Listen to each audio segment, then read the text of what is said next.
Diálogos del pensamiento. ¿Qué puede significar más estar junto a la juventud con una clara conciencia revolucionaria y solamente se siente comprometida en una línea ideológica, política o en una causa? Para conducir un pueblo, la primera condición es que uno haya salido del pueblo. Sistema Universitario de Radio presenta Diálogos del Pensamiento, un lugar de encuentro para las ciencias sociales y humanas. Reflexión, sociedad, investigación, política, análisis, lenguas, debate, historia. Bienvenidos a Diálogos del Pensamiento, el programa radiofónico del Centro Universitario de Ciencias Sociales y Humanidades. Muy buenas tardes, estamos muy contentos de poder estar un sábado más frente a estos micrófonos en Radio Universidad de Guadalajara, listos para arrancar una nueva triada más, y pues de qué más podría ser que hablar de los resultados electorales en México, que ya hace una semana que fue este proceso electoral. Entonces esta triada que iniciamos hoy se llama De la tormenta mediática a la calma, y bueno, para hablar este tema enseguida les presentamos quién nos acompaña. Antes, como siempre, agradezco a todo el equipo que está detrás de esta emisión, que como saben es del Centro Universitario de Ciencias Sociales y Humanidades. En la coordinación agradezco al doctor Igor González, al maestro Ángel Florido, en la producción a Fabián Robles, Luz Cuellar, Perla López, en los controles a Carlos Guzmán, y mi nombre es Almendra Orozco, y aquí a mi lado también se encuentra en los micrófonos el día de hoy Igor González. ¿Cómo estás, Igor? Hola, Almendra, buenas tardes, un placer estar acá.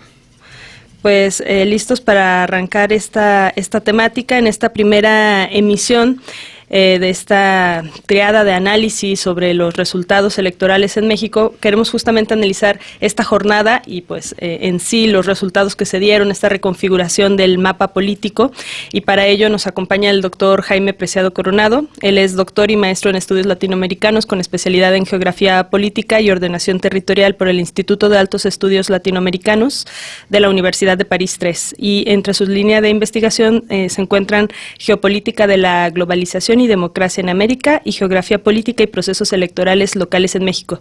Un placer volverlo a tener por acá, doctor. Bienvenido. Muy buenas tardes y un placer estar aquí en este programa y tener estos diálogos que nos van a ayudar, espero, a entender cómo está la situación.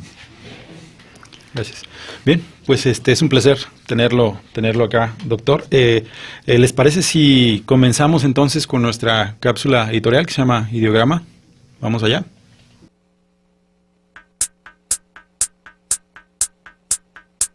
Ideograma.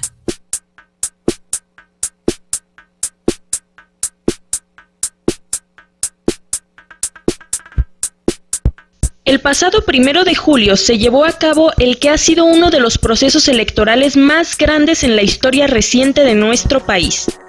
En este se votaron poco menos de 20,000 puestos públicos, incluidas la Presidencia de la República, 8 gubernaturas y la nueva estructura de gobierno de la Ciudad de México. A ello hay que sumar las casi 1,600 presidencias municipales, las 128 senadurías y las 500 diputaciones federales. Los resultados de esta elección anuncian, por lo menos en el papel, una reconfiguración tanto del mapa geopolítico mexicano como de la arquitectura institucional electoral. Pero más allá de la coyuntura en sí, existen otros aspectos sobre los que valdría la pena reflexionar.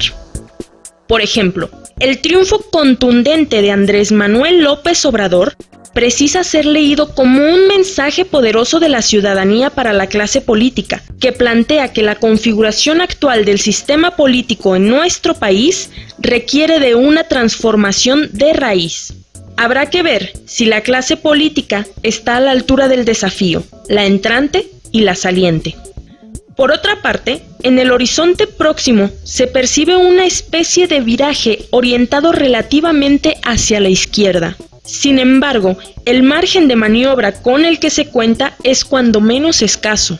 Son altas las expectativas y estrechas las condiciones, por lo que se requiere estar atento a la parte operativa y al plan de vuelo que diseñe el nuevo gobierno. A lo anterior se suma el contraste entre unas campañas excesivamente largas y violentas y la tersa aceptación de la derrota por parte de los vencidos. ¿Hay en ello un espíritu altamente democrático o un pragmatismo acomodaticio? Ahora que hemos dejado atrás la tormenta de las campañas y entramos a la calma postelectoral, la gran pregunta que estamos obligados a hacernos es: después del 1 de julio, ¿se han generado las condiciones de posibilidad para un cambio positivo de la realidad mexicana? ¿O las cosas han cambiado solo para seguir siendo las mismas?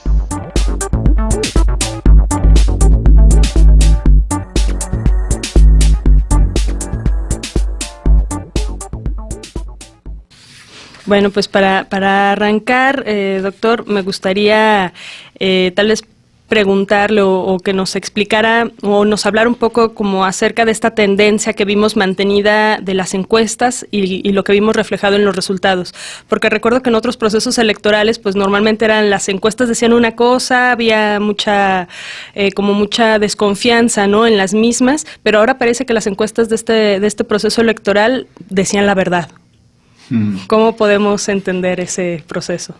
Bueno, es una de las cuestiones que yo veo positivas, que hubo una mucho mayor exigencia de lo que pudiéramos llamar la opinión pública hacia la veracidad de las encuestas.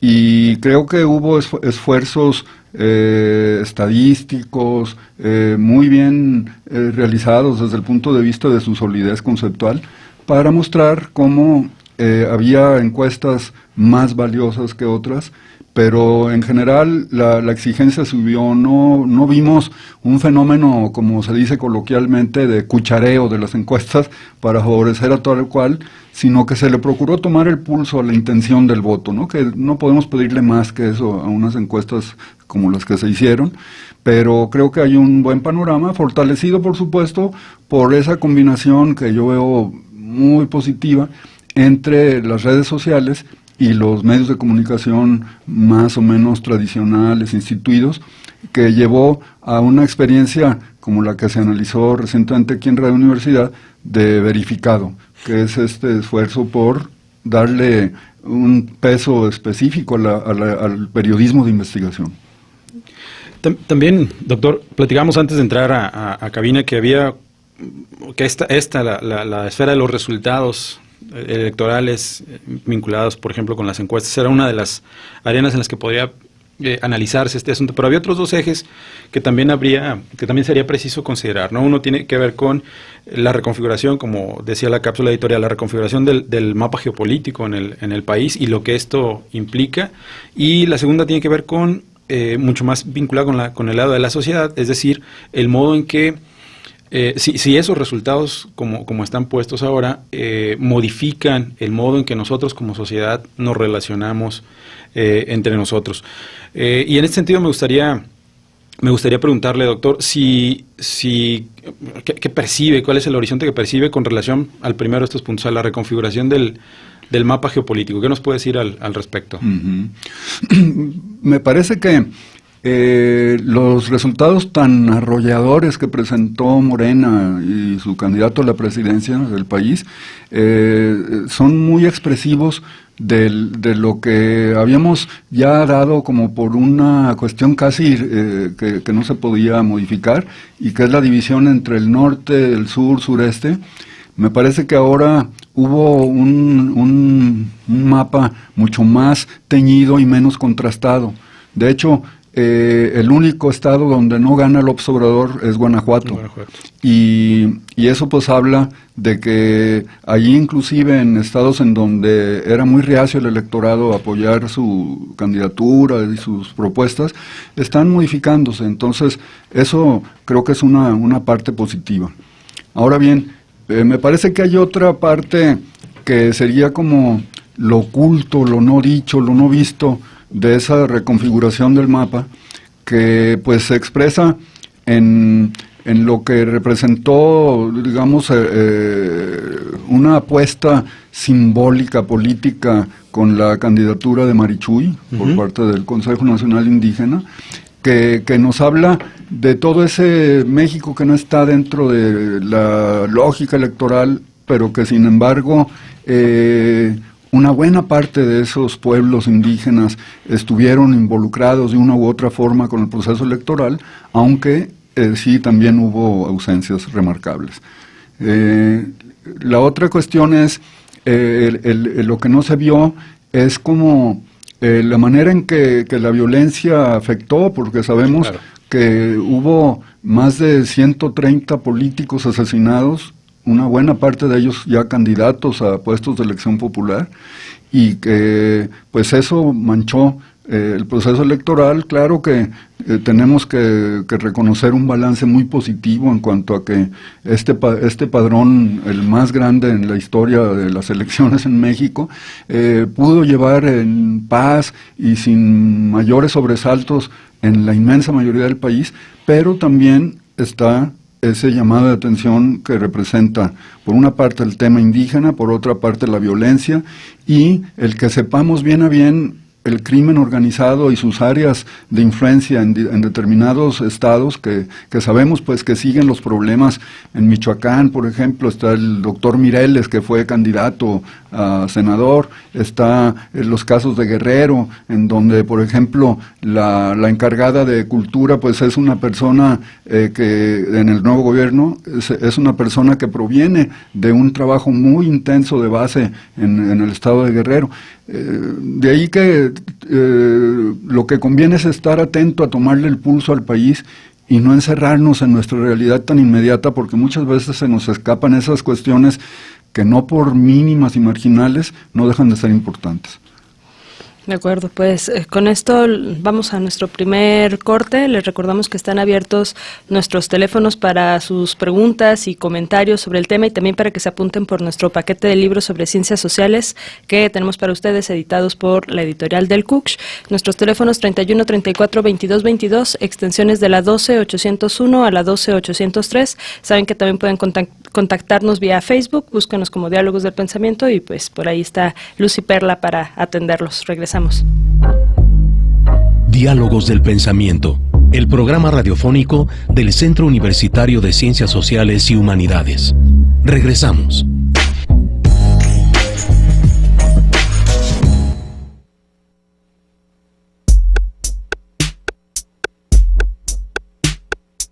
Parafraseando. El padrón electoral actual tiene registrados a 89.123.355 mexicanos, aunque en los pasados comicios del 1 de julio solo salieron a ejercer su voto el 63% de los mismos, cifra que ha sido más o menos una constante a lo largo de las últimas 4 elecciones presidenciales.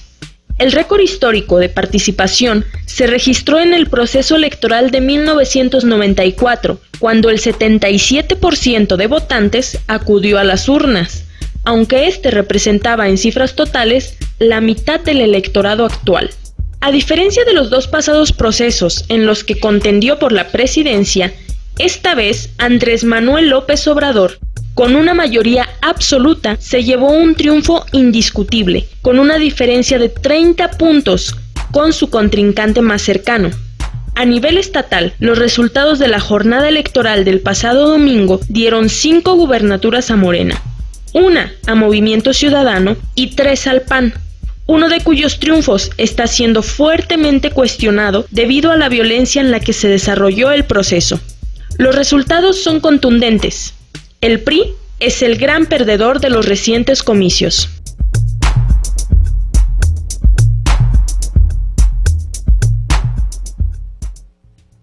Estamos de regreso por acá en Diálogos del Pensamiento, el día de hoy en una primera emisión a propósito de la jornada electoral y sus resultados. Y pues nos acompaña el día de hoy a discutir este tema, además del doctor Igor González, por acá en la conducción, el doctor Jaime Preciado. Y pues preguntarle, doctor, ¿quién hizo ganar a López Obrador? ¿Quién lo llevó a tener ese 53% de los votos del padrón? ¿Cuál fue la importancia de, por ejemplo, de los más jóvenes, ¿no?, en estas elecciones de este 2018? Sí, comentábamos en el intermedio de que los jóvenes se volcaron en una muy buena proporción por López Obrador, porque pues hay ahí algún fenómeno importante que se tiene que explicar más a fondo en cuanto a que el joven representa la inquietud, la curiosidad, la esperanza, ¿no?, también en cierto sentido. Desde el punto de vista económico, están circulando algunas gráficas ya con los votos, y lo que podemos apreciar en el electorado del López Obrador es que está fundamentalmente entre los sectores con menores ingresos.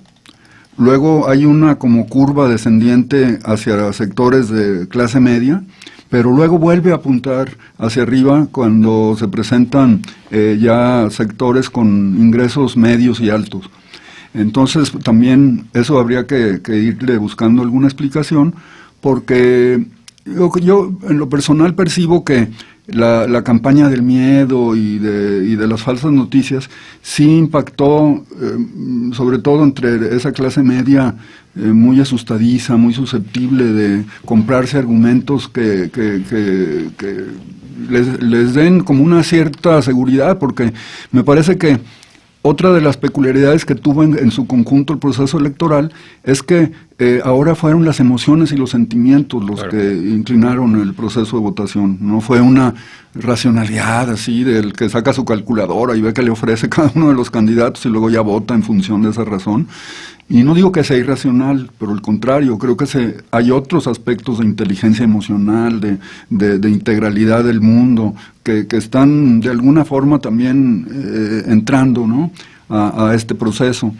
Y bueno, creo que desde el punto de vista de los polos, digamos, más polémicos del proceso, como fueron por una parte los empresarios y por otra parte la brecha que pues en el mundo sigue existiendo y no podemos tener todavía una solución plausible para eso.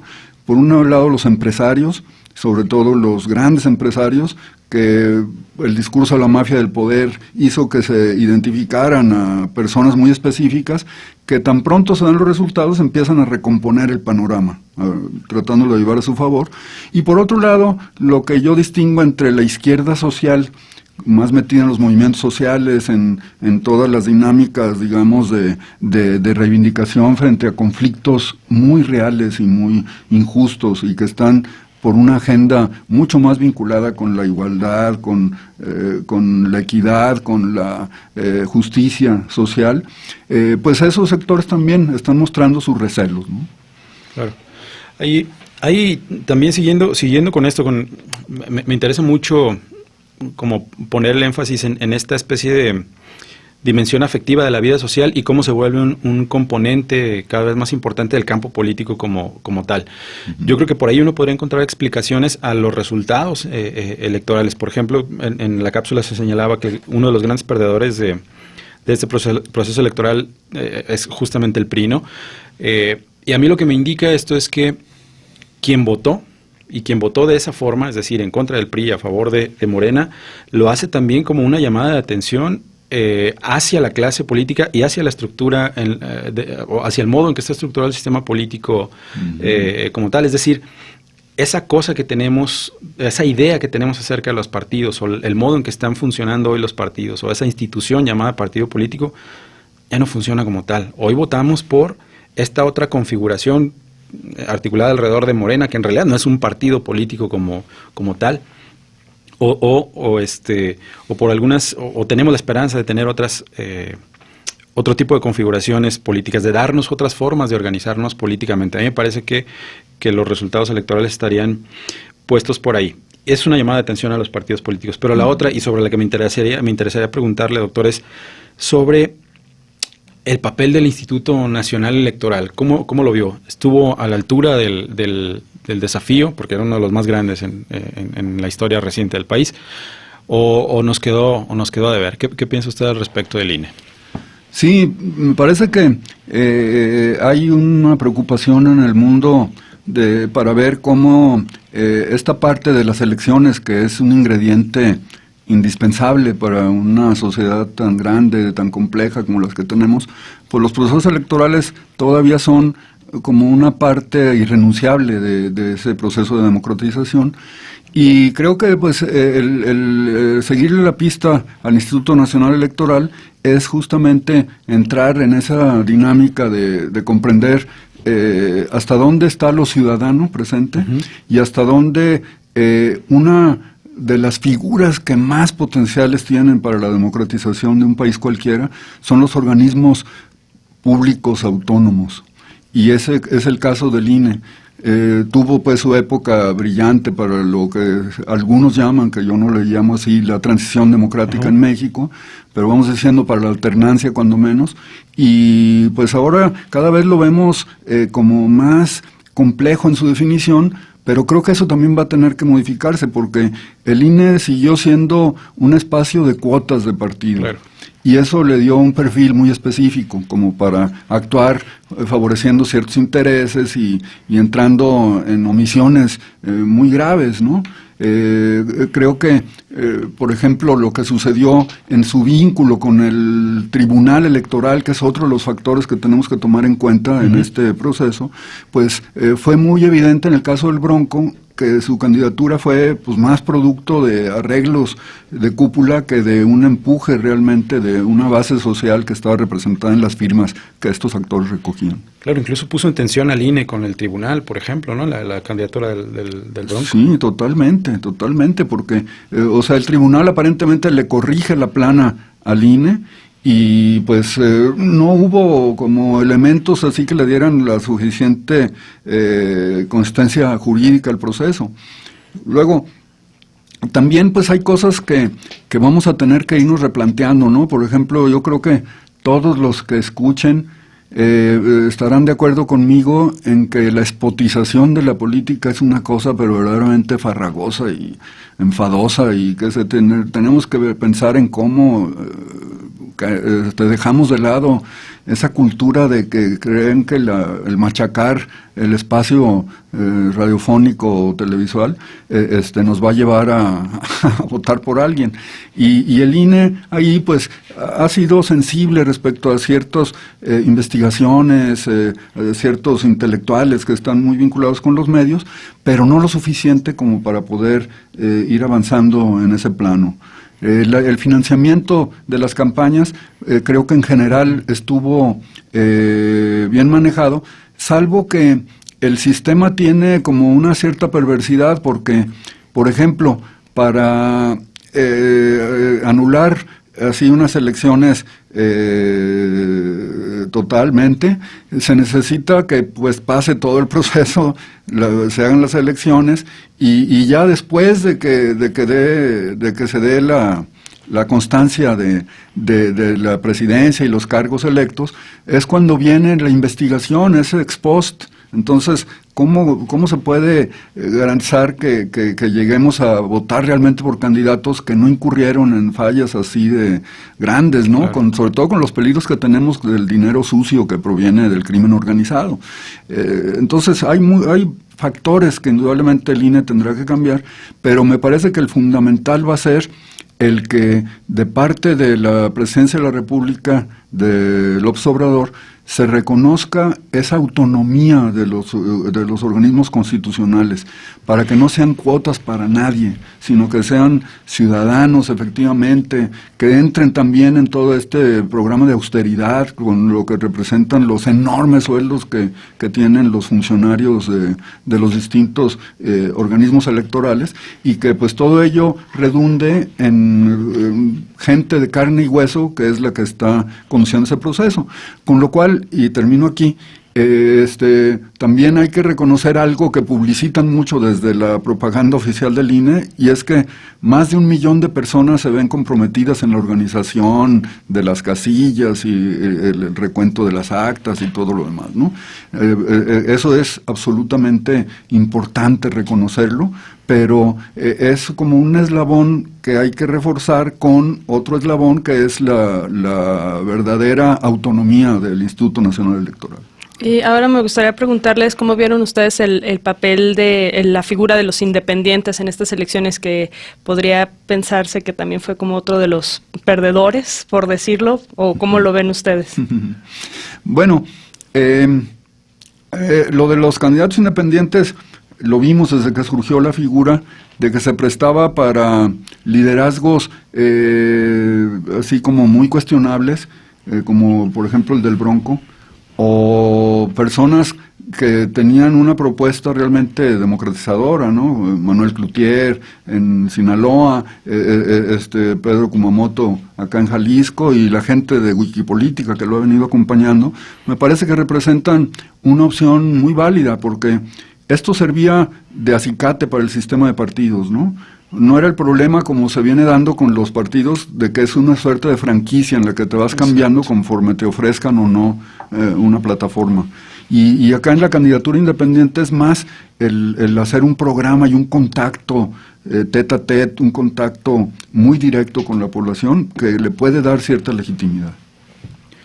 Pues creo que nos tenemos que ir ya a nuestro segundo corte, pero sí hay todavía algunas cosas que vale la pena continuar discutiendo, pero las hablaremos regresando. Entonces nos vamos al corte. Detrás de la puerta habitan los diálogos del pensamiento.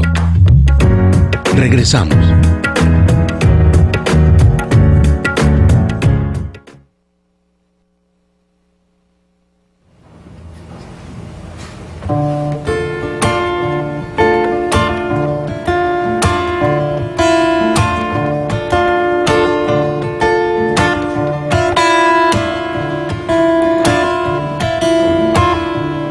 Voy a crear un canto para poder existir, para mover la tierra a los hombres y sobrevivir, para curar mi corazón a la mente, dejarla fluir, para el espíritu elevar y dejarlo llegar al fin. Yo no nací sin causa, yo no nací sin fe. Mi corazón pega fuerte para gritar a los que no sienten, así perseguir a la felicidad. Voy a crear un canto para el cielo respetar, para mover las raíces de este campo y hacerlo brotar, para mover las aguas y el veneno verde que hay por ahí, para el espíritu elevar y dejarlo vivir en paz. Yo no nací sin causa, yo no nací sin fe. Mi corazón pega fuerte para gritar a los que nos mienten, así perseguir a la felicidad y así perseguir a la felicidad, que es un derecho de nacimiento, es el motor de nuestro movimiento, porque reclamo libertad de pensamiento, si no la pido es porque estoy muriendo. Es un derecho de nacimiento, mira los frutos que dejan los sueños, en una sola voz un sentimiento, y que este grito limpie nuestro viento. Voy a crear un canto para poder exigir que no le quiten a los hombres lo que tanto les costó construir, para que el oro robado no aplaste nuestro porvenir. A los que tienen de sobra no les cueste tanto repartir. Voy a elevar mi canto para hacerlos despertar, a los que van dormidos por la vida sin querer mirar, para que el río no lleve sangre, lleve flores y el mal sanar, para el espíritu elevar y dejarlo vivir en paz. Yo no nací sin causa, yo no nací sin fe. Mi corazón pega fuerte para gritar a los que no sienten, así perseguir a la felicidad, así perseguir a la felicidad, que es un derecho de nacimiento, es el motor de nuestro movimiento, porque reclamo libertad de pensamiento, si no la pido es porque estoy muriendo. Es un derecho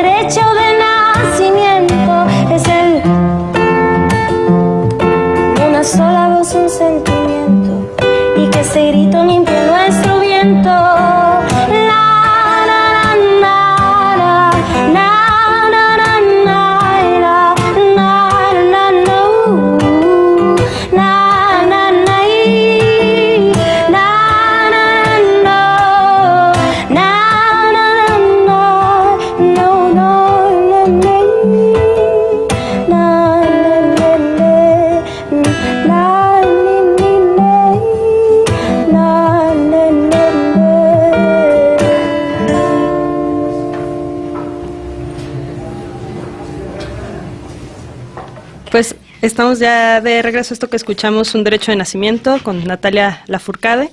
Pues aquí nos están llegando noticias alarmantes, ¿no? Pero bueno, enseguida las comentamos. A mí me gustaría, hacer una pregunta que por aquí estábamos empezando a comentar en el intercorte y escuchar las opiniones aquí de los que más saben, el doctor Jaime Preciado y por acá también el doctor Igor González. ¿Qué opinan? Si tuvo alguna influencia esta cuestión de Donald Trump un poco alejado, volcado en sus problemas internos y entonces alejado un poco de lo que está pasando a lo mejor en México, con que se pueda hablar de esta llegada al poder, a la presidencia de México, de una izquierda. Bueno, esto da pie para proponerles enmarcar esta discusión en el fenómeno que me parece central desde el punto de vista político y que es sobre el populismo. Yo creo que el populismo se convirtió en una bandera de ataque muy ambigua y sin embargo yo creo que a la academia, a nuestras investigaciones, lo que nos toca hacer es despejar toda la tierrita que tiene para realmente entender qué es lo que está pasando. Y justamente en ese terreno, pues reconocer que hay un populismo conservador, como con el que Trump ganó, o sea, él interpeló a los obreros afectados por el cinturón del óxido y la salida de las industrias siderúrgicas, pero al mismo tiempo llamó a una dignificación de América, un nacionalismo que le dio cierta base más o menos estable, pero también con un proyecto no incluyente de nación, o sea, es un proyecto absolutamente blanco, nativista, etcétera, etcétera. La otra cuestión es un populismo, digamos, liberal. O sea, se han dado a conocer en estos días desde declaraciones de Vicente Fox, que se apuntaba en la lista, ¿no? O Barack Obama en el discurso en el que regaña a Peña Nieto porque hace un uso abusivo de la palabra de populismo sin reconocer su potencial. Y finalmente tendríamos, yo no quisiera simplificarlo como de izquierda, pero digamos un populismo incluyente, ¿no? Que representa a López Obrador y algunos otros a los que también se les tilda con esa categoría, que yo creo que hay que irla dignificando y entendiendo que representa uno de los problemas mayores de nuestras democracias y que es qué tanto la representación coincide con el pueblo, que es de donde reside la soberanía, ¿no? Y eso pues es una tensión permanente que tenemos que irnos preguntando. Lo interesante de López Obrador es que esa figura de pueblo no es la de Trump, pero sí sus métodos son similares en cuanto a que apela a la construcción de un espacio que es de todos y que necesitamos que estar representados y que se nos escuche y se nos proyecte hacia una forma distinta a lo que ha sido la élite partidista, el proyecto neoliberal. En fin, hay críticas muy distintas de las que hace Trump. Y por último, me parece que Trump en su política exterior pues está en la cultura del excepcionalismo estadounidense, en el América primero, lo cual lleva a sobre todo privilegiar relaciones bilaterales más que cualquier otra cuestión multilateral. Por ello, la relación con México pudo tener como cierto espacio porque dentro de esa corriente no está claro si se interviene para fortalecer las democracias o para ampliar los mercados, ¿no?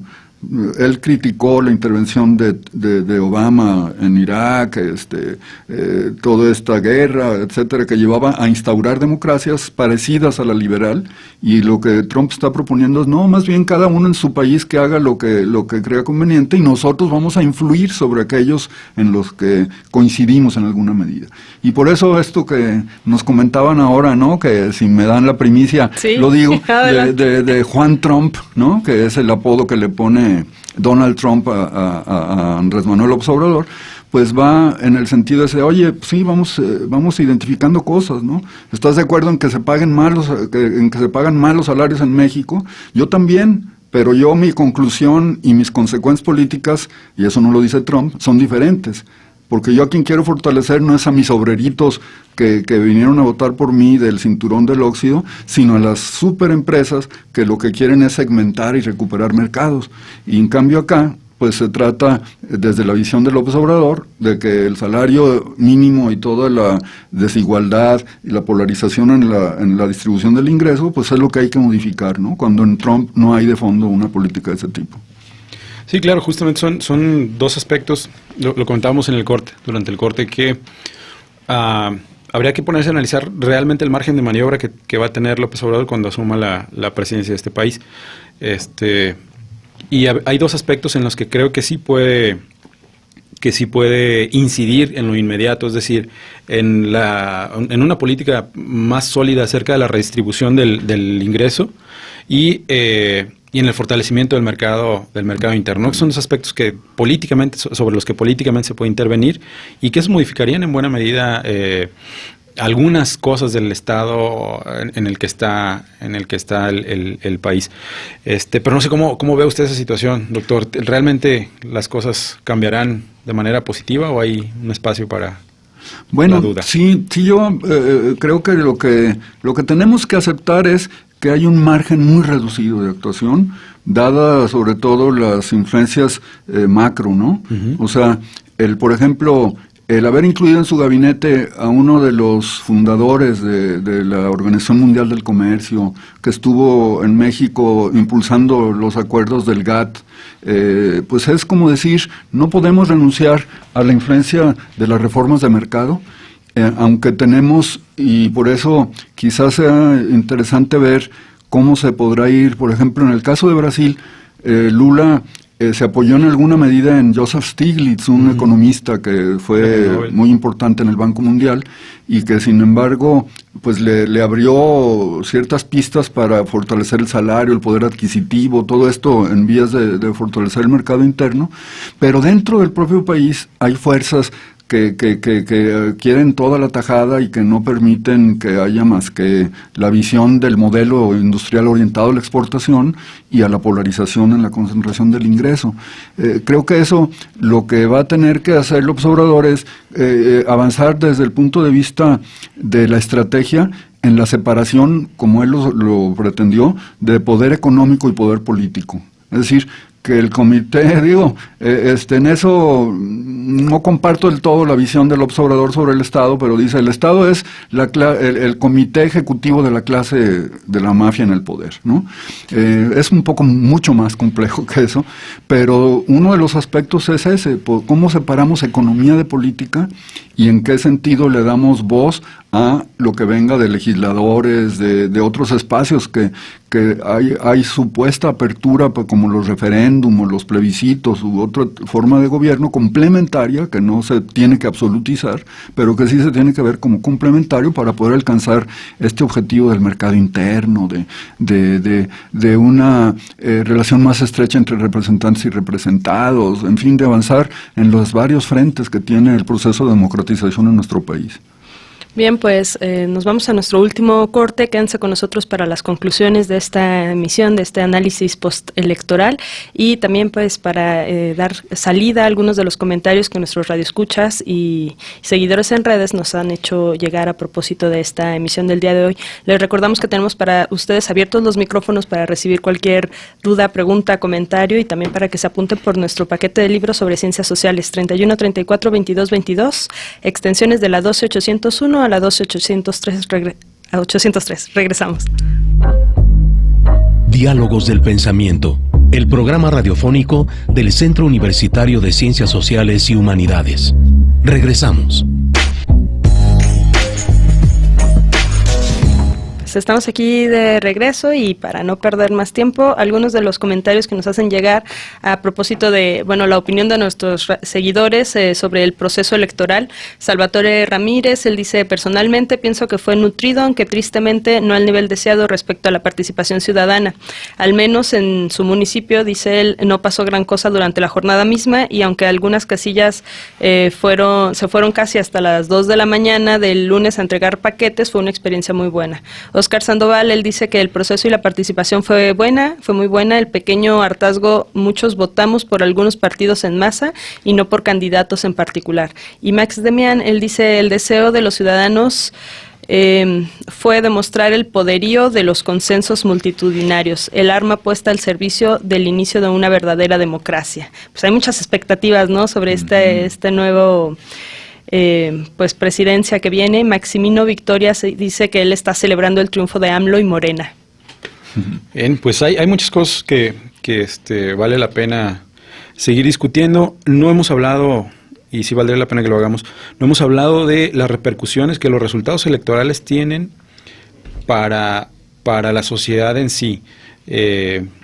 Y a mí me gustaría colocar sobre la mesa uno en particular, doctor, sobre el que me gustaría preguntarle, que es que usualmente cuando tenemos una coyuntura electoral, usualmente surgen algunos conflictos entre ciudadanos, ¿no?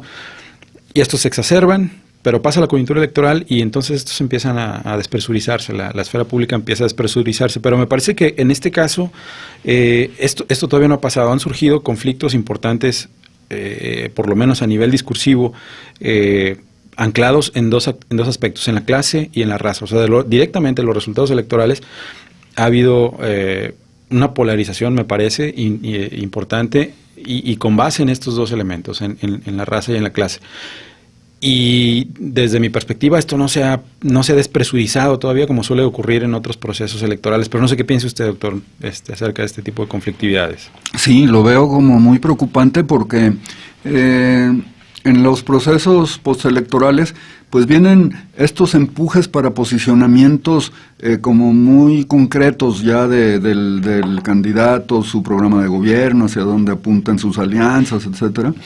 Y creo que esos argumentos, por ejemplo, racistas, cuando tú ves las reacciones que hubo frente a unos chavos banda, ¿no?, que estaban, que fueron electos para en San Luis, ¿no? Sí, no me acuerdo. El Mijis. Y ves tú que pues no le dan crédito porque está todo tatuado y no sé qué. Deja ver que no se está yendo más allá de la imagen inmediata y de los prejuicios que se tienen. Y me parece que estamos ante una sociedad con cada vez menor capacidad de argumentar y con más odio y el hígado metido como para poder influir públicamente en lo que ellos creen que es la opción mejor, ¿no? Una visión absolutamente elitista, con cero capacidad de crítica y análisis, y eso pues nos está llevando a una polarización todavía presente en el plano electoral. Y luego la cuestión del racismo pues también está desde, como ya lo señalaba, en lo que fue el proceso electoral, que no dio ninguna flexibilidad respecto a cómo hay que dialogar con los pueblos indios en este país y cómo hay que escuchar el discurso que están construyendo a partir de prácticas locales y demás. Eso nos falta muchísimo. Y nos falta porque me parece que hay un problema que está planteado de alguna forma con López Obrador, y que es el papel de la historia. Es decir, en la visión liberal parece que el pasado es pecaminoso siempre, ¿no? No tenemos que voltar hacia atrás, sino que siempre estamos pensando en el futuro. Y la cuarta fundación de la República que propone López Obrador tiene eso de positivo de pensar, oigan, no somos un producto espontáneo, estamos marcados por nuestra historia, y en esa historia los agentes tienen que ver hacia dónde apuntan. Y yo creo que eso va a faltar mucho también, pero allí depende. Yo creo que también hubo un voto crítico en estas elecciones, a diferencia del voto útil. O sea, no se fue por la idea del menos peor, sino la idea de por dónde podemos mejor orientar las inquietudes que tenemos, ¿no? Conozco varias personas que están en esa tesitura y creo que expresan una tendencia más o menos presente en todo el país, y desde ahí yo creo que vamos a tener que estar muy presentes en el día a día de la agenda política de este país, y una de ellas es avancemos hacia la discusión del Estado plurinacional. Claro. ¿No? Ahí está Cataluña, ahí están los problemas de las regiones en España, que siguen estando presentes estas tensiones entre etnias etnia y nación. Bueno, ¿cómo le hacemos para 68 pueblos que hay en México, pueblos indígenas? ¿Qué tienen que decir respecto al tipo de país que nos imaginamos y de las herencias que vemos que estamos recibiendo y frente a las cuales queremos o potenciar o machacar hacia abajo para que no se vuelvan a presentar nunca más esas cosas? Tengo por aquí una pregunta. Sergio Pedraza dice, ¿qué opina el doctor Jaime Preciado del triunfo de Alfaro y su relación con López Obrador? Bueno, pues yo creo voy a dar una respuesta muy corta. Muchísimos abrazos a Sergio. Y la respuesta es que me parece que tanto López Obrador como Alfaro representan lo que comentábamos en el corte y que es el enojo contra el sistema de partidos y contra las élites políticas. Entonces, Alfaro es como el vector más fuerte de Movimiento Ciudadano, y el anuncio que acaba de hacer de que se sale de Movimiento Ciudadano para gobernar para todos y que va a hablar con con López Obrador, pues es como sintomático de, otra vez, regreso a mi argumento sobre populismo. Creo que es necesario ver cómo se construye el pueblo de Jalisco, ¿no? O sea, qué representa en términos de su soberanía y de su articulación con una federación frente a la cual no necesariamente tenemos que ser serviles ni simplemente usados por una visión centralista.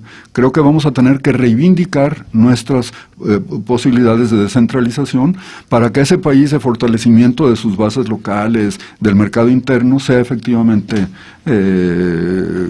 posible. Pues una última pregunta más bien, doctor, ¿hay razones para la esperanza? Ay, híjole. Sí, me hiciste recordar así como muy pronto una página que se llama Juristas y que no la firma nadie en particular y que está alojada en la UNAM, en donde hablan de que la esperanza es una demagogia, ¿no? O sea, en clara pues oposición a López Obrador. Pero yo más bien coincido con la tesitura de algunos teóricos que trabajamos acá en la universidad, como David Harvey, que habla de espacios de esperanza, ¿no? Me parece que tanto la izquierda social como los empresarios van a tener que hacer reflexiones importantes de cómo queremos vivir en qué esperamos y cuál es nuestro horizonte de utopía, ¿no? Esa palabra tan criticada y tan descartada, a mí me parece que vuelve a la palestra pública y que la necesitamos redefinir, acotar, potenciar y precisar. Pues de acuerdo, muchísimas gracias por habernos acompañado en este sábado. Los esperamos todos los sábados en punto de la 1:00 p.m. en estos diálogos del pensamiento. No me queda más que agradecer en esta emisión la compañía del doctor Jaime Preciado y de Igor González, y los invitamos a que nos sintonicen el próximo sábado con la continuación de esta triada. Para finalizar, doctor, un número del 1 al 14, a ver quién se lleva nuestro paquete de libros. El 13. 13, Cecilia Castillo Huerta, felicidades, te esperamos en nuestras oficinas. Esto es en el Cux de Avenida de los Maestros. Si entras por la puerta 1, el edificio que te queda enfrente, que es el mismo de control escolar, por el que puedes preguntar, por ese edificio, las escaleras frente a la librería el kiosco, último piso, adentro del Desmos, de 10 a 3, de lunes a viernes. De todos modos, búscanos en Facebook para que ahí puedas ver las indicaciones nuevamente y con más calma. Nos escuchamos el próximo sábado, Igor. Hasta luego, un privilegio conversar con ustedes. Muchas gracias por la invitación, un placer. Reflexión, sociedad, investigación, política, análisis, lenguas, debate, historia. Gracias por acompañarnos en una emisión más de Diálogos del Pensamiento, un lugar de encuentro para las ciencias sociales y humanas. Hasta la próxima.